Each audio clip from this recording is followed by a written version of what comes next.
इस संपूर्ण ब्रह्मांड की रचना का कार्य मेरा,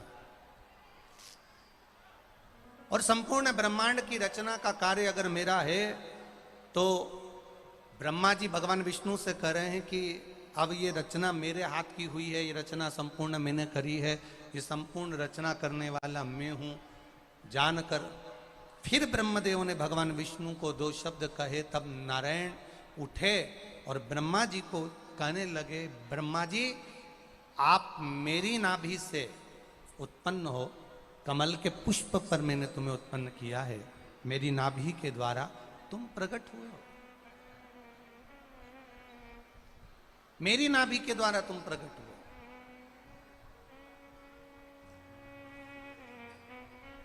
और यदि तुम मेरी नाभि के द्वारा प्रकट हुए हो तो तुम मेरे पुत्र हो।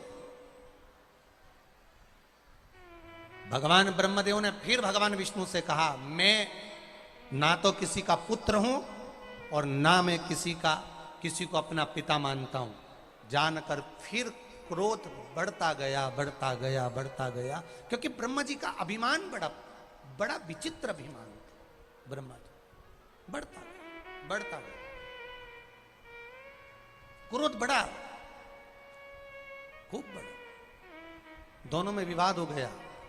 भगवान विष्णु ने भी तीक्ष्ण बाण चलाए ब्रह्मा जी के ऊपर, ब्रह्मा जी भी लड़ने को तैयार हो गए भगवान विष्णु से। तभी सारे देवता देखकर अचंभे में पड़ गए और सारे के सारे देवता पहुंच गए भगवान देवादिदेव महादेव के पास में, जहां पर भगवान शिव माता पार्वती के साथ में विराजमान हैं, जहां भोलेनाथ भगवान शंकर पार्वती के साथ में विराजे हुए हैं। बस वहीं पर सारे देवताओं ने जाकर स्तुति कर दी, गौरी शंकर गौरी शंकर गौरी शंकर गौरी शंकर। आवाज लगाना प्रारंभ करा, हर हर, जो आवाज लगाया हर हर महादेव, गौरी शंकर हर हर महादेव। फिर बार बार जब फिर पुकारा, गौरी शंकर गौरी शंकर गौरी शंकर गौरी शंकर हर हर महादेव। जैसे ही पुकारा देवादिदेव महादेव सामने आकर खड़े हुए। देवताओं क्या बात है, हुआ क्या आखिर, क्या हुआ क्या है आखिर? कहा, प्रभु भगवान नारायण और ब्रह्मा जी का युद्ध हो रहा है। किस बात के लिए हो रहा है? ब्रह्मा जी अहंकार के शब्द बोल रहे हैं। ब्रह्मा जी अहंकार के शब्द बोल रहे हैं। क्या अहंकार के शब्द हैं ब्रह्मा जी? ब्रह्मा जी अहंकार के शब्द ये बोल रहे हैं कि नारायण भगवान को पुत्र कहकर बोल दिया। अच्छा, फिर नारायण भगवान कुछ बोले? नहीं बोले। वो भगवान नारायण ने इतना ही कहा कि ब्रह्मदेव तुम मेरी नाभि से प्रगटे हो, तुम मेरे पुत्र हो और तुम मुझे पुत्र कह रहे हो, ये तो ठीक नहीं है। दोनों में युद्ध चल रहा है, ठीक है। तुमने क्या करा? देवताओं ने आकर कहा कि हमने ब्रह्मा जी से जाकर कहा कि आप युद्ध को समाप्त करिए, अहंकार को समाप्त करिए, पर वो मानने को तैयार नहीं हुए, क्योंकि ब्रह्मा जी कहते हैं कि मेरा कोई नहीं है, मैं खुद हूं और खुद ईश्वर के रूप में, मेरा ही स्वरूप सर्वस्व है। ठीक है, भगवान ब्रह्मा और विष्णु के पिता का जानने का अंश जब प्रारंभ हुआ, तब देवादिदेव महादेव वहां पर एक अग्नि के खंभ के रूप में प्रकट हो गए। शिवरात्रि का दिन, जिस दिन मेरा देवादिदेव महादेव प्रकटा, एक लिंग के रूप में, एक शिवलिंग के रूप में मेरा देवादिदेव महादेव प्रकट हो गए। एक लिंगायत स्वरूप में मेरा महादेव प्रकट हो गया। शिवजी ने ब्रह्मा और विष्णु से कहा युद्ध समाप्त करिए। ब्रह्मा जी ने पूछा आप कौन? भगवान देवादिदेव महादेव कहते हैं मैं जगत का कर्ता धर्ता, जगत का पालन करने वाला, जगत का पालन करते करते संहार करने वाला भी मैं, संसार मात्र का पेट भरने वाला मैं। ब्रह्मा जी को हंसी आ गई, हंसे तो ब्रह्मा जी ने भगवान विष्णु से कहा जरा पता करो, मैं ऊपर जाता हूं, तुम नीचे जाकर इनका चरण देख कर आओ, मैं शीश देख कर आता हूं, आखिर ये है कौन जो कह रहा है कि संपूर्ण ब्रह्मांड का कर्ता धर्ता में। पता करने के लिए भगवान ब्रह्मा जी ऊपर गए, भगवान विष्णु नीचे गए। जाते जाते जाते जाते गौ माता को लिया है, केतकी के फूल को लिया है। गौ माता को और केतकी के फूल को लेकर आकर उन्होंने सामने खड़ा कर दिया। तो केतकी के फूल को भगवान शंकर ने श्राप दे दिया कि तू सब पर चढ़ेगा, पर देवाधिदेव महादेव पर कभी नहीं चढ़ेगा।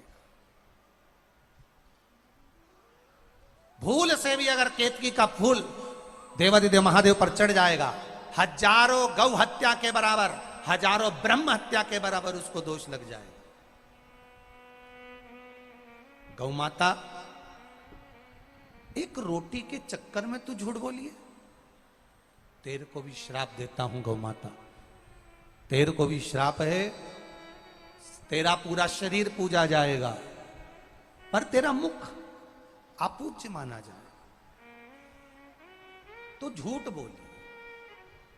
कितना शिव महापुराण का ये अहंकार को समाप्त करने वाला संवाद जो विद्येश्वर संहिता में शिव महापुराण के 6ठे अध्याय में जो वर्णन किया, ये कोई साधारण नहीं है। कितना विचित्र संवाद है ये।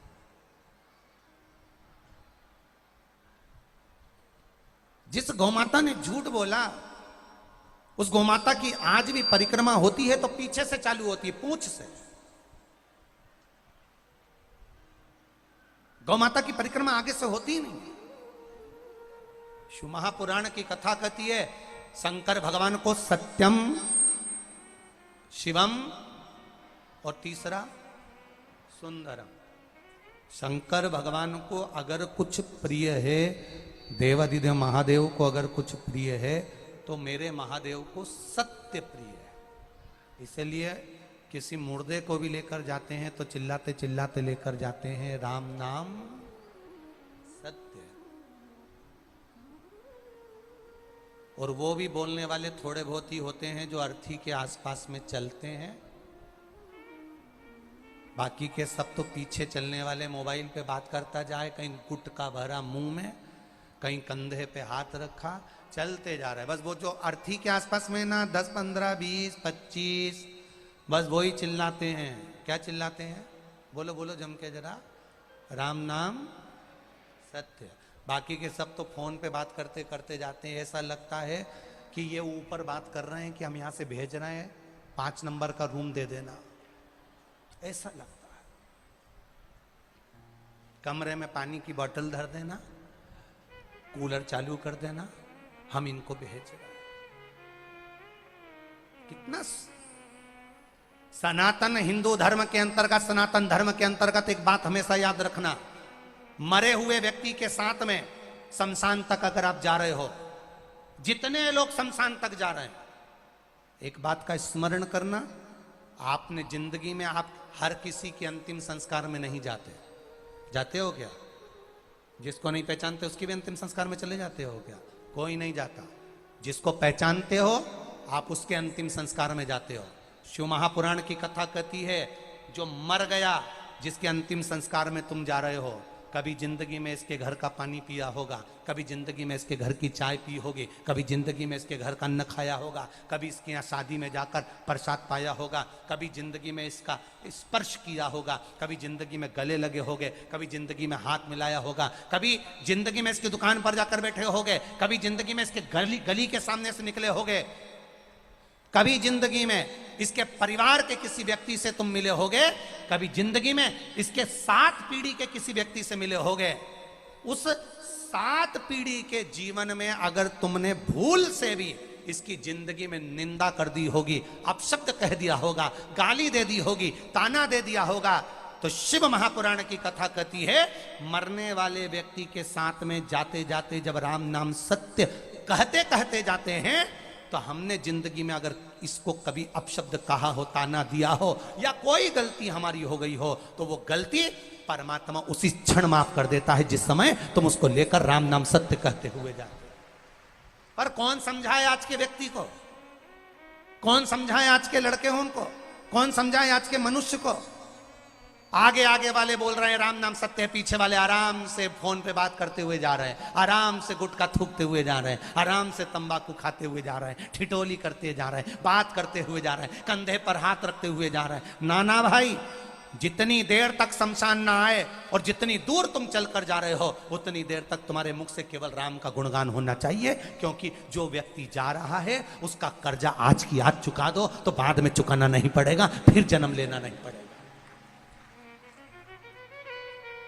किसी का एक गिलास पानी भी अगर तुमने पिया है और उसके अंतिम संस्कार में भी गए हो तो राम नाम सत्य कहने से वो कर्जा चुक जाता है, राम के नाम का स्मरण करने से वो कर्जा चुक जाता है। क्यों देकर आते हो वो 5 लकड़ी? क्यों देकर आते हो वो 5 लकड़ी?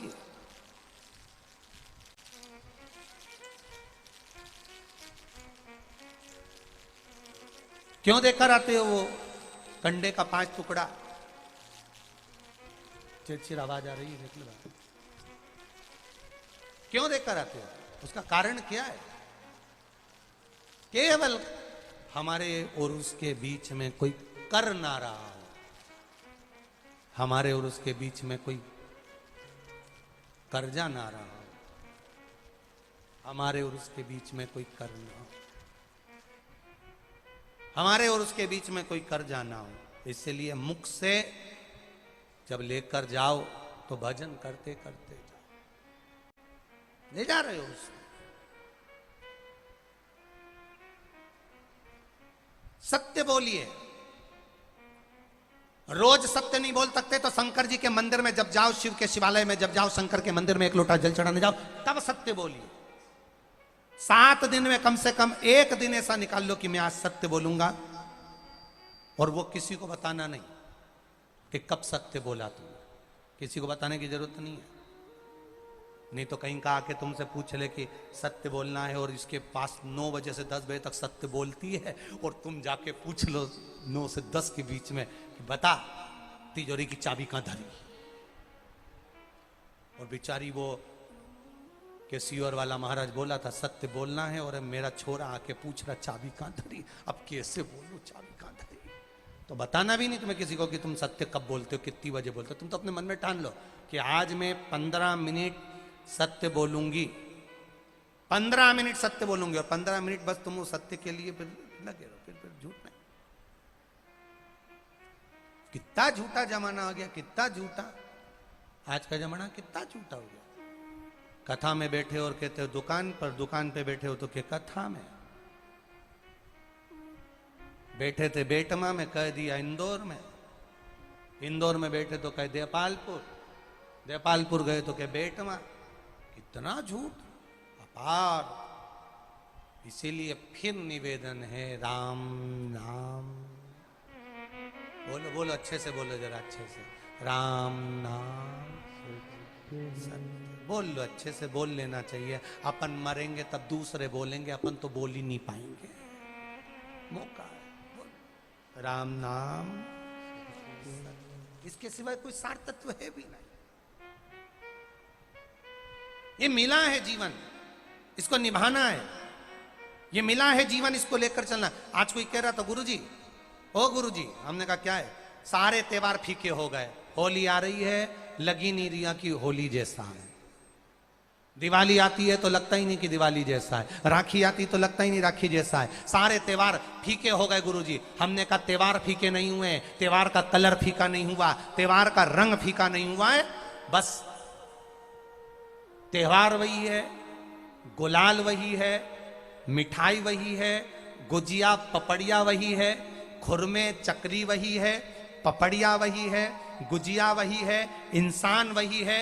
बस बाजार में से जो रौनक समाप्त नहीं हुई है, रौनक आपके भीतर की समाप्त हो गई। आपके भीतर इतनी ईर्ष्या भराती गई, इतनी ईर्ष्या भराती गई, इतनी ईर्ष्या भराती गई कि वो ईर्ष्या के कारण, उस अहंकार के कारण, उस अहम के कारण तुम एक दूसरे से मिलना पसंद नहीं कर पाते। पहले के लोग कहते थे हमारे यहाँ जब होली होती थी इतने लोग आते थे, मिलने जाते थे, गुलाल लेकर जाते थे। आजकल तो कोई दिखता नहीं है। कारण केवल इतना सा है, तुम्हारा अहंकार, तुम्हारा ईगो, तुम्हारा अभिमान तुम्हें अपने घर से बाहर नहीं निकालता। तुम घर से बाहर नहीं निकलते अपने अहंकार के कारण। अपनी काया के कारण, अपनी अभिमतता के कारण आप दूसरे से मिलना पसंद नहीं करते। जरा सा कोई ने कलर लगाया तुम्हें क्रोध आ गया, जरा सा किसी ने गुलाल लगाया तुम्हें गुस्सा आ गया, जरा सा कोई आया भाभी जी भैया जी करके गुलाल लगा गया तुम न न न न न न no no no no no, कहां जाओ? इतने वीआईपी हो गए, इतने वीआईपी हो गए, इतने वीआईपी हो गए कि अपने त्योहारों से भी दूर हो गए। मेरा निवेदन है, होली का त्योहार आ रहा है, उस फागुन के त्योहार में मेरा देवाधिदेव महादेव माता पार्वती के साथ होली खेलता है, मेरा कृष्ण कन्हैया राधा रानी के साथ होली खेलता है। आप भी अपने इष्ट मित्रों के साथ होली खेलिए और दिल से खेलिए, दिल से खेलिए, हृदय से खेलिए, भाव से खेलिए, दिल से त्योहार मनाइए। हमारे सीहोर में, सीहोर जिले में एक होली होती थी, उस होली का नाम हमने पिछली बार बदल दिया था। कौन सी होली कर दी थी? महादेव की होली। पिछली बार हमारे सीहोर जिले में हमेशा होती आई थी वो होली, थोड़ा उसका नाम हमने चेंज कर दिया था तो उसको महादेव की होली कर दिया था। मेरे सीहोर जिले के रहने वाले सभी रहवासियों से, जिले भर के निवासियों से निवेदन करना चाहूंगा, वो पुरानी होली को बंद कर महादेव की होली नाम दिया गया है। शिव मंदिर में जाना है, चंदन का जल शिव जी को 1 लोटा चढ़ाना। एक बात अपनी जिंदगी में उतार कर रखो, शंकर भगवान को घी का दिया भी लगाओ तो तुम्हारे घर में जो असली घी हो, थोड़ा सा भले 1 पत्ती लगाओ, भले इतनी सी बत्ती जलाओ, पर असली घी की जलाओ। शिव जी को अगर चंदन भी लगा रहे हो तो असली लगाओ। शंकर भगवान को चावल भी चढ़ा रहे हो तो असली चढ़ाओ। शंकर भगवान को अगर अष्टगंध भी चढ़ा रहे हो तो असली चढ़ाओ। केमिकल का कोई चीज मेरे महादेव को मत चढ़ाओ जिससे भगवान शिव की मूर्ति नष्ट हो। ऐसी कोई चीज मेरे महादेव को ना चढ़ाओ। अगर शंकर भगवान के साथ आप होली खेल रहे हो तो चंदन का पानी शंकर भगवान को चढ़ाइए, अष्टगंध का जल भगवान शिव को चढ़ाइए।